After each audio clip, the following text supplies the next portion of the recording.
ఇటీవల గుంటూరులో సంచలనం రేపిన కిడ్నీ రాకెట్ కేసులో పోలీసులు దర్యాప్తు వేగవంతం చేశారు. గుంటూరుకు చెందిన వ్యక్తిని 30 లక్షల రూపాయలు ఆశ చూపించి కేవలం ₹1,00,000 చేతిలో పెట్టి మోసం చేశారు.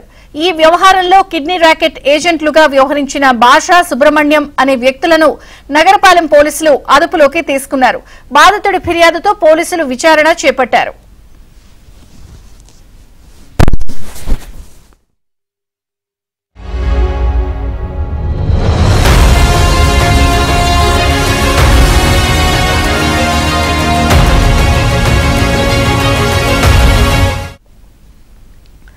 ఇటీవల గుంటూరులో సంచలనం రేపిన కిడ్నీ రాకెట్ కేసులో పోలీసులు దర్యాప్తు వేగవంతం చేశారు.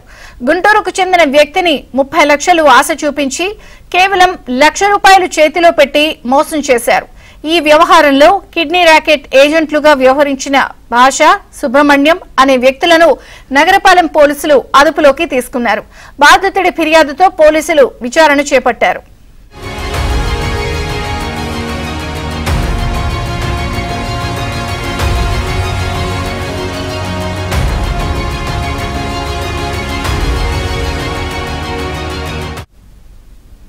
గుంటూరులో సంచలనం రేపినటువంటి కిడ్నీ రాకెట్ అంశంలో బాధితులు ఇచ్చిన ఫిర్యాదుతో ఆ రాకెట్ కి సంబంధించిన మనుషుల్ని పోలీసులు అదుపులోకి తీసుకున్నారు.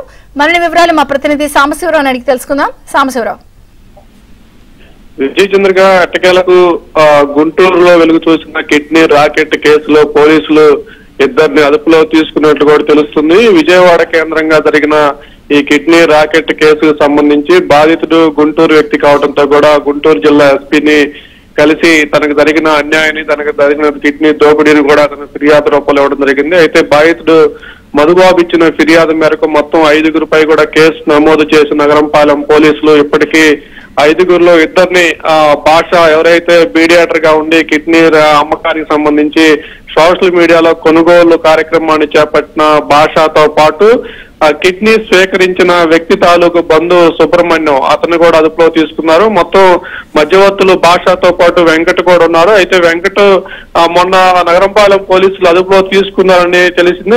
అదుపులో తీసుకున్న తర్వాత నగరంపాలెం పోలీస్ స్టేషన్ నుంచి కూడా అతను పారిపోయినట్లు కూడా ప్రచారం జరుగుతుంది. మరి పారిపోయాడా, పోలీసులు పంపించి వేశాడు కూడా రకమైన వివాదం నడుస్తున్న నేపథ్యంలో ఇప్పుడు ఇద్దరు నగరంపాలెం పోలీసు అదుపులో ఉన్నట్టు తెలుస్తుంది.